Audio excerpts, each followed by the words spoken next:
नमस्कार, लाख टके की बात में आप सभी का बहुत स्वागत है। आपके साथ मैं हूं नलिनी पांडे। नमस्कार, मैं हूं आपके साथ में मनदीप। लाख टके की बात में आज सबसे पहले बात होगी उस तस्वीर की जिससे सवाल उठ रहे हैं कि क्या अब्दुल्ला को सियासी विरासत सौंपी जा रही है। इसके बाद आपको बताएंगे कैसे राष्ट्रीय गीत वंदे मातरम पर एक और गर्व का और एक और विवाद का विषय बन गया है। और फिर बात होगी बिहार के सियासी रण की, जहां पर सीएम योगी लगातार महागठबंधन पर प्रचंड प्रहार करते दिखे। साथ ही आपको बताएंगे सनातन हिंदू एकता पदयात्रा के आगाज के साथ कैसे सियासी तनातनी भी मच गई है। अब आपको खबरें दिखाते हैं विस्तार से।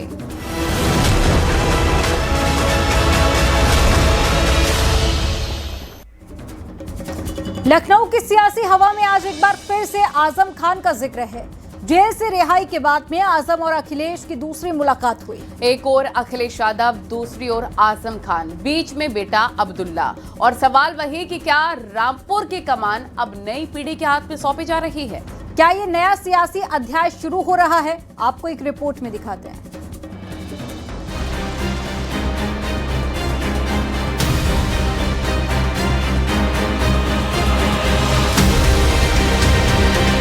लखनऊ के विक्रमादित्य मार्ग पर शुक्रवार दोपहर का वक्त सपा प्रमुख अखिलेश यादव के आवास पर पहुंचे समाजवादी पार्टी के नेता आजम खान।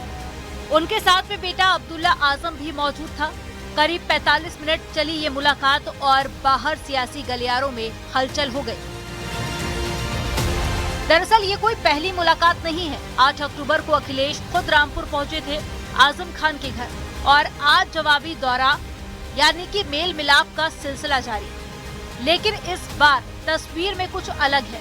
एक और आजम खान, दूसरी ओर अखिलेश यादव, और बीच में अब्दुल्ला आजम मुस्कुराते हुए जैसे कोई संदेश दे रहे हो। राजनीतिक गलियारों में यही तस्वीर सबसे ज्यादा चर्चा में बनी हुई है। सवाल उठ रहे हैं कि क्या आजम खान अपनी सियासी विरासत अब्दुल्ला को सौंप रहे हैं? क्या रामपुर की कमान अब नई पीढ़ी के हाथों होगी?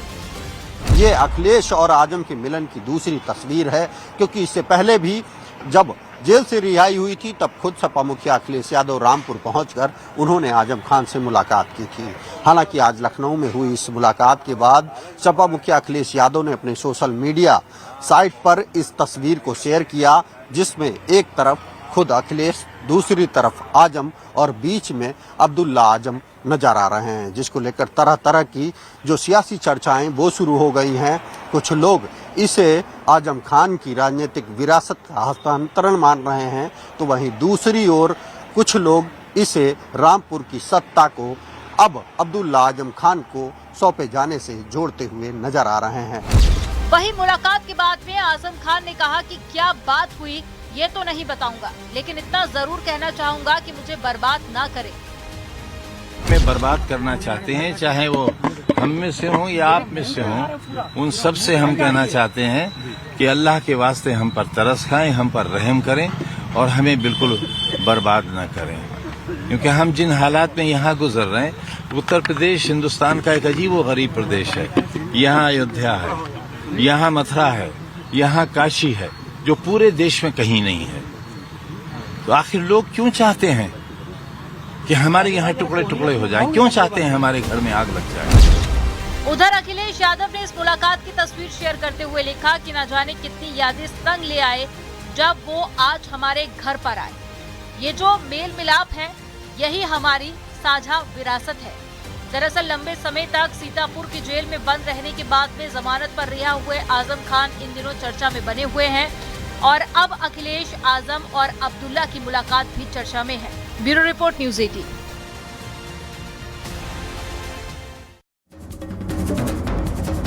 बिहार चुनाव की रणभेरी में यूपी के सीएम योगी आदित्यनाथ का जलवा है। चंपारण की धरती पर 3 रैलियां हुई हैं, जिनमें रक्सौल, लोरिया और साथ ही ढाका विधानसभा सीट पर सीएम योगी आदित्यनाथ को सुनने के लिए भारी भीड़ उमड़ी।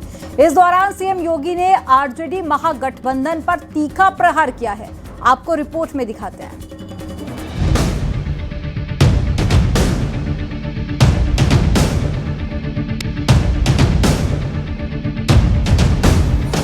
बिहार चुनाव 2025 का पहला चरण गुरुवार को खत्म हुआ, लेकिन सियासी हलचल थमने का नाम नहीं ले रही। क्रांति की धरती चंपारण में शुक्रवार को यूपी के सीएम योगी आदित्यनाथ की तूफानी रैलियां जारी हैं। योगी की ये डिमांड बिहार की सियासत में एनडीए के लिए नया जोश भर रही है और सीएम योगी महागठबंधन पर हमलावर हैं। अरे आप याद करिए ना, ये वही लोग हैं जिन लोगों ने लालटेन की धुंधली लाइट में बिहार में जातीय संघर्ष करवाया था। ये वही लोग हैं जो लालटेन के केरोसिन को बेच करके अंधेरा करते थे, फिर घरों में डकैती भी डालते थे। रक्सौल की जनसभा में सीएम योगी ने महागठबंधन को आईना दिखाया। आरजेडी पर निशाना साधते हुए कहा कि 1990 से 2005 के बीच में बिहार को जातीय संघर्ष की आग में झोंक दिया गया। लालू राबड़ी राज में बिहार जंगल राज का शिकार था और अब लालटेन वाले लौट आए हैं।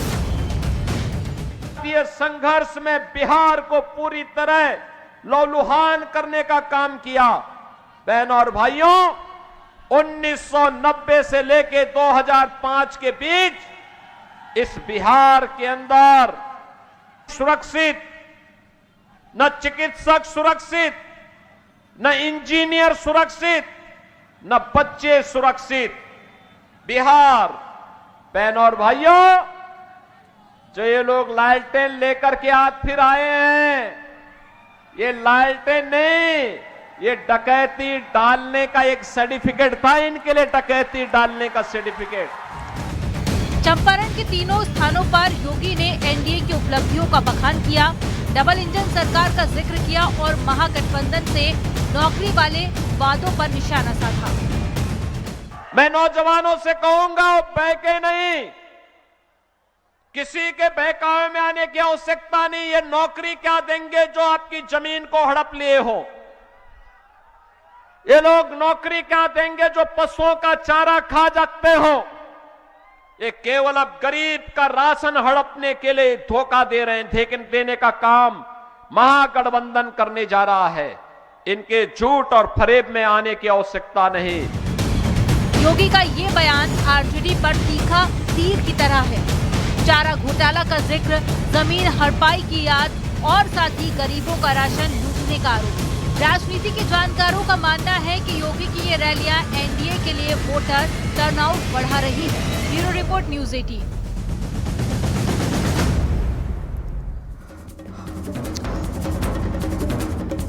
उधर न्यूज़ 18 पर रक्षा मंत्री राजनाथ सिंह ने यूपी को लेकर भी बड़ा दावा किया। उन्होंने कहा कि उत्तर प्रदेश में तीसरी बार भी बीजेपी सरकार बनेगी। यूपी में योगी आदित्यनाथ अच्छी सरकार चला रहे हैं। करीब 1.5 साल में उत्तर प्रदेश में भी आ जाएगा। बिल्कुल सरकार बनाएंगे। अच्छा, सवाल आपने जवाब पहले ही दे दिया। तो सरकार तीसरी बार, आज तक कभी उत्तर प्रदेश में कोई सरकार 3 बार नहीं आई है। दो भी बहुत किसी ने कंप्लीट नहीं किया। जो कभी नहीं हुआ था वो सब सारा भारत में हो रहा है।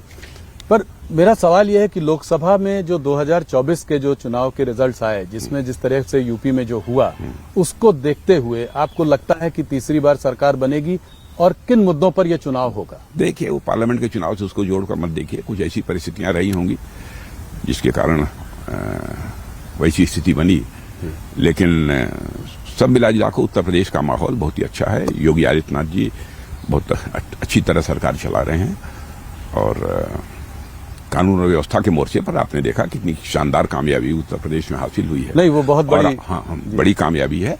और आपने यह भी आप स्वीकार करेंगे कि विकास की पहली शर्त होती है चुस्त दुरुस्त कानून व्यवस्था। यदि कानून व्यवस्था चुस्त दुरुस्त है, विकास तेजी के साथ होगा और हो रहा है। तो अगला चुनाव में मुद्दा विकास का मुद्दा लेकर आप लोगों के बीच में जाएंगे? हाँ, विकास का मुद्दा तो हम बराबर हर चुनाव में लेकर जाते हैं। जहां हमारी गवर्नमेंट है, दोबारा जी हम तिबारा हम चुनाव ही लड़ते हैं, तो विकास का मुद्दा हमारा एक अहम मुद्दा होता है, क्योंकि चूंकि किया है जी, साफ लोगों को दिख रहा है। और राहुल के हाइड्रोजन बम वाले बयान पर भी रक्षा मंत्री राजनाथ सिंह का तंज सामने आया है। उन्होंने कहा कि राहुल सामान्य पटाखा भी नहीं फोड़ पाए। राहुल गांधी चुनाव आयोग को सबूत क्यों नहीं देते? एसआईआर पर राहुल तेजस्वी भ्रम फैला रहे हैं। अधिकार यात्रा राहुल जी ने और तेजस्वी जी ने निकाली थी। उनका मानना यह है कि जो 65 लाख लोग जो डी रजिस्टर हुए हैं इस एसआईआर में बिहार में, उसमें आप लोगों को बहुत फायदा है क्योंकि आप लोगों ने इसमें घुसपैठियों को बाहर किया है जो कि उनके वोटर थे, तो इसको आप कैसे देखते हैं? अरे मैं कहता हूं कम से कम बतलाएं तो जी कि इनका नाम मतदाता के रूप में रजिस्टर होना चाहिए था, नहीं हुआ। एक भी केस वो सामने नहीं ला पाए। बार बार इलेक्शन कमीशन भी अपनी तरफ से कह रहा है कि यदि आपको जो शिकायत हो वह शिकायत हमारे पास लाइए, हम उसकी जांच करने को तैयार हैं, लेकिन वह भी नहीं दे रहे हैं उनको। केवल देश की जनता को गुमराह करने के लिए कभी खड़े हो जाते हैं बहुत बड़े ब्लैक बोर्ड के सामने और जो है प्रेजेंटेशन देकर लोगों को गुमराह करने की कोशिश करते हैं। भाई तथ्य लेकर जाइए ना इलेक्शन कमीशन के सामने, इलेक्शन कमीशन उसकी जांच करेगा, न करे तो बात समझ में आती है।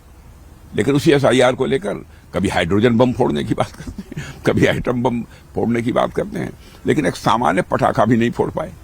कह रहे हैं कि हरियाणा और महाराष्ट्र का चुनाव आपने चोरी कर लिया और कहना ये चाह रहे हैं कि बिहार का भी आप चुनाव चोरी करने जा रहे हैं, क्योंकि तो ये क्या, इसको कहीं ना कहीं क्या ये चिपकाने की कोशिश है कि ये डेमोक्रेटिक प्रोसेस को आप लोग उसका उल्लंघन कर रहे हैं, उसको बाईपास कर रहे हैं? देखिए सच्चाई तो यह है कि बिहार के बारे में भी उन्होंने यही कहा था और उसी के लिए उन्होंने पदयात्रा भी निकाली थी जी, कि वहां पर चुनाव आयोग जो कार्रवाई कर रहा था, SIR का जो प्रोसेस चल रहा था, उसी पर उन्होंने क्वेश्चन मार्क लगाया था। अब वहां कुछ मिला नहीं, एक भी उदाहरण वो प्रस्तुत नहीं कर पाए। अब जो चुनाव हो गए हैं अब उनकी चर्चा उन्होंने करनी प्रारंभ कर दी। लंबे समय तक जनता की आंखों में धूल झोंक कर राजनीति नहीं की जा सकती।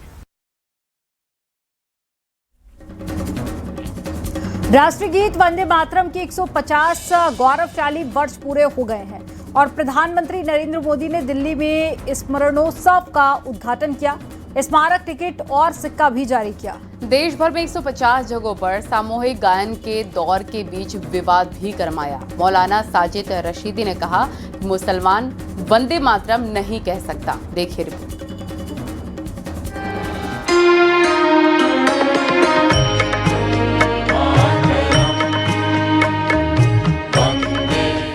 राष्ट्रीय गीत वंदे मातरम के 150 साल पूरे होने पर देश भर में उत्सव का माहौल है। इस मौके पर पीएम मोदी ने एक स्मारक, डाक टिकट और सिक्का जारी कर इस अमर रचना को नई ऊंचाई दी। प्रधानमंत्री मोदी ने जन समूह को संबोधित करते हुए कहा, 7 नवंबर 2025 का दिन बहुत ऐतिहासिक है।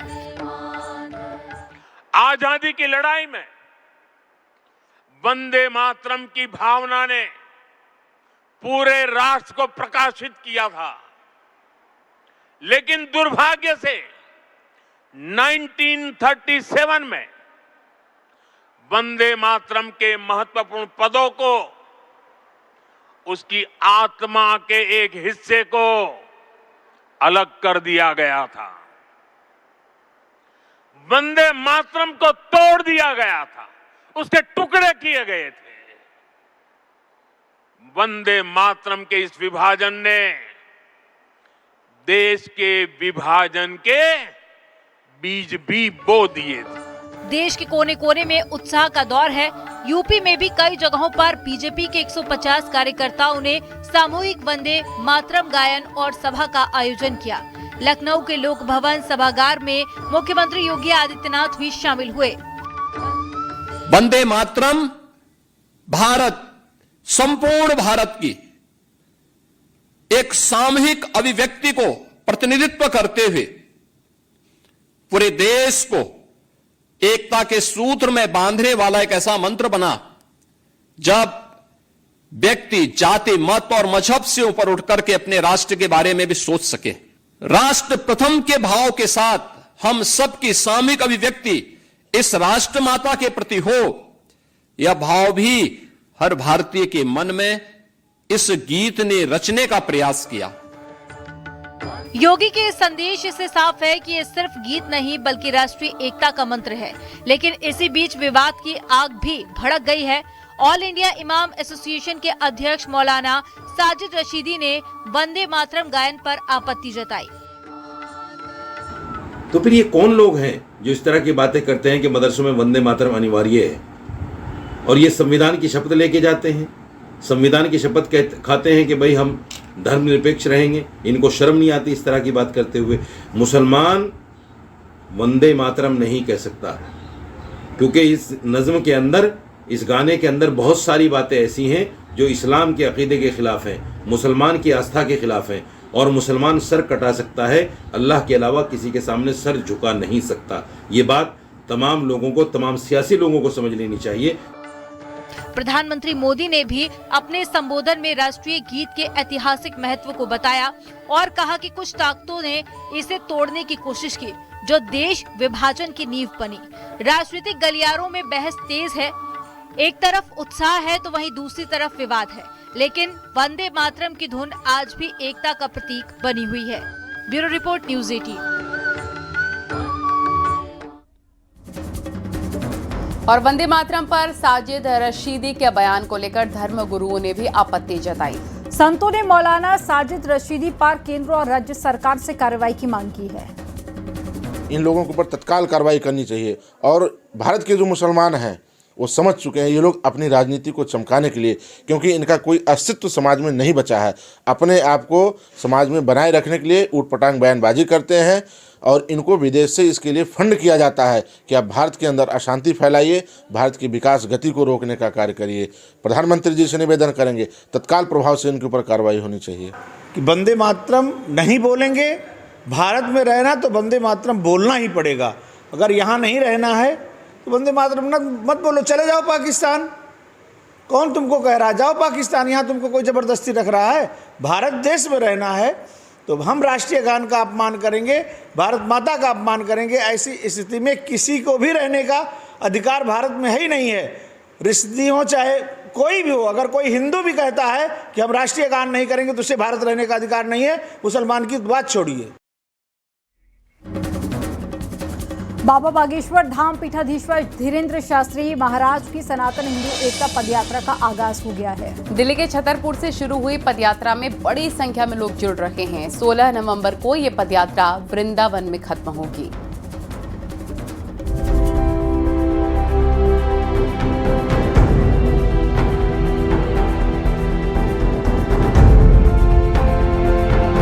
बागेश्वर धाम के पीठाधीश्वर पंडित धीरेन्द्र शास्त्री ने सनातन हिंदू पदयात्रा का शुभारंभ कर दिया है। हिंदू राष्ट्र की हुंकार और सनातन एकजुटता के लिए दिल्ली से यात्रा वृंदावन के लिए निकल पड़ी। उनकी यात्रा में शामिल लोगों में उत्साह है। जैसे जैसे पदयात्रा आगे बढ़ रही है, बड़ी संख्या में लोग जुड़ते जा रहे हैं। सनातन का ध्वज उठाए पंडित धीरेन्द्र शास्त्री ने कहा, भारत में रहने वाला हर शख्स सनातनी है। थोड़ी दिक्कतें आएंगी, कई बार तुम्हें कंबल ना मिलेंगे, पर तुम डटना नहीं, तुम हटना नहीं, डटना, तुम उलझना नहीं, सुलझना, तुम चलते रहना, क्योंकि चलोगे नहीं तो हिंदू एक नहीं होगा, और हिंदू एक नहीं होगा तो भारत हिंदू राष्ट्र नहीं होगा। ये कोई राजनीतिक यात्रा नहीं है, ये धार्मिक यात्रा है। इसमें लोग जुड़ रहे हैं और लोग खुद से यहाँ पर पहुंच रहे हैं। लोग आ रहे हैं अपनी आस्था के साथ और हिंदू और सनातन की बात कर रहे हैं। आज सभी के हाथ में इसी तरह से सनातन का झंडा है और आज दिल्ली की सड़कों पर ये भगवा रंग, ये सनातन का रंग, ये हिंदुत्व का रंग साफ तौर से देखने को मिल रहा है। 16 नवंबर तक चलने वाली सनातन पदयात्रा में पहले दिन 16 किलोमीटर का सफर तय होगा। 8 नवंबर को फरीदाबाद वल्लभगढ़ पलवल होते हुए 17 किलोमीटर, 9 नवंबर को हसनपुर फरीदाबाद मथुरा हाईवे तक 18 किलोमीटर, 10 नवंबर को मथुरा बॉर्डर से यमुना एक्सप्रेसवे तक 20, 11 नवंबर को मथुरा होते हुए ब्रज क्षेत्र तक 17, 12 नवंबर को वृंदावन आउटर से तीर्थ स्थल तक 15 किलोमीटर, 13 नवंबर को वृंदावन लिंक से बांके बिहारी मार्ग तक 18 किलोमीटर, 14 नवंबर को राधा कृष्ण मंदिर क्षेत्र तक 16 किलोमीटर और 15 नवंबर को वृंदावन से बांके बिहारी मंदिर तक 15 किलोमीटर की यात्रा होगी और 16 नवंबर को यात्रा का समापन हो जाएगा। बाबा यात्रा से दंगा होगा, हमका दंगा वाले ठटरी के बड़े दूसरे हैं, इसमें गंगा बहेगी। ये दंगा के लिए नहीं, गंगा के लिए पदयात्रा है। ये तनातनी के लिए नहीं, सनातनियों के लिए पदयात्रा है। हम किसी के विरोध में नहीं हैं। हमें मुसलमानों से भी दिक्कत नहीं, ईसाइयों से भी दिक्कत नहीं, पर यदि वो गजवाए हिंद कहेंगे तो हम भगवाए हिंद बना के रहेंगे। पदयात्रा के लिए प्रशासन पूरी तरह अलर्ट है। सुरक्षा के कड़े इंतजाम किए गए हैं। Bureau report, news 18, UP Uttarakhand.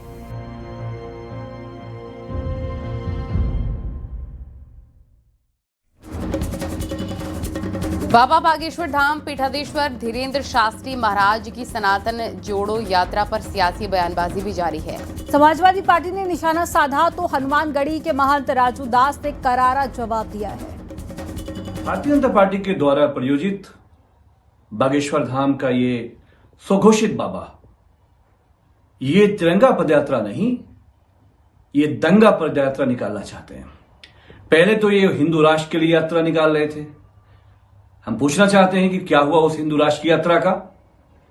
आप तो महाकुंभ से ही हिंदू राष्ट्र भारत में डिक्लेयर करने की मांग कर रहे थे और कह रहे थे अगर डिक्लेयर नहीं हुआ तो समाधि ले लूंगा। कृष्ण जन्मभूमि मंदिर का निर्माण भारत हिंदू राष्ट्र और संस्कृति की सुरक्षा और जो समाज में छुआछूत, ऊंच नीच की भेदभाव को कम और खत्म करने के लिए ये यात्रा है, सनातन जोड़ो यात्रा।